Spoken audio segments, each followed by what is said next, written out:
അവിടെ ചെന്ന് ആരെങ്കിലും പ്രപ്പോസ് ചെയ്യാൻ നോക്കിയാലും ഞാൻ അത് ഇതിൽ പലർക്കും 10,000ങ്ങളുടെ ഫോളോവേഴ്സ് എല്ലാം വന്നു കഴിഞ്ഞിരിക്കുന്നു ഫാൻസ് ഗ്രൂപ്പിൽ. ബിഗ് ബോസ് മലയാളം സീസൺ 8 അഗ്നി പരീക്ഷ അതിൻ്റെ രൂപവും ഭാവവും എല്ലാം മാറി ഒരു ബിഗ് ബോസ് തന്നെയായി മാറിക്കൊണ്ടിരിക്കുന്നു. കാരണം ഇപ്പോൾ അഗ്നി പരീക്ഷയിൽ വോട്ടിംഗ് ആരംഭിച്ചിരിക്കുന്നു. ബിഗ് ബോസ് പാനലും 3 ജഡ്ജിമാരും കൂടാതെ അഡീഷണൽ ആയിട്ടുള്ള 2 ജഡ്ജസ് ഉണ്ട്. അതും കൂടാതെ ജനങ്ങളുടെ വോട്ടിംഗ്, പ്യുവറായിട്ട് ജനങ്ങളുടെ വോട്ടിങ്ങിൻ്റെ അടിസ്ഥാനത്തിലും തീരുമാനം വരുന്നു. ഇനി വെറും 12 പേര് മാത്രം ബാക്കിയുള്ളൂ. അതും തന്നെയല്ല, ഏതാനും ദിവസങ്ങൾ കൂടി ബാക്കിയുള്ളൂ ബിഗ് ബോസ് സ്റ്റാർട്ട് ചെയ്യാനായിട്ട്. ഈ സമയത്ത് ജനങ്ങളുടെ വോട്ടിംഗ് ഒരു ഏറ്റവും നിർണായകമായിട്ടുള്ള ഒരു ഘടകമായിരിക്കും.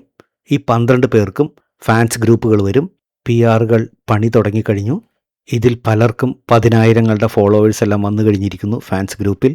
ഇതുവരെയുള്ള എവിക്ഷൻസ് എല്ലാം 100% ഫെയർ എന്ന് ഞാൻ പറയില്ല, അവകാശപ്പെടുന്നുമില്ല. പക്ഷേ ഇനി വരാനിരിക്കുന്നത് അതിൽ ജനങ്ങൾക്ക് ആദ്യമായിട്ട് നേരിട്ടിടപെടാനും തീരുമാനമെടുക്കാനും ഫെയർ അൺഫെയറിനെ കുറിച്ച് തീരുമാനിക്കാനും നേരിട്ടിടപെടാനും വോട്ട് ചെയ്യാനുള്ള ഒരു അവകാശം വന്നിരിക്കുന്നു.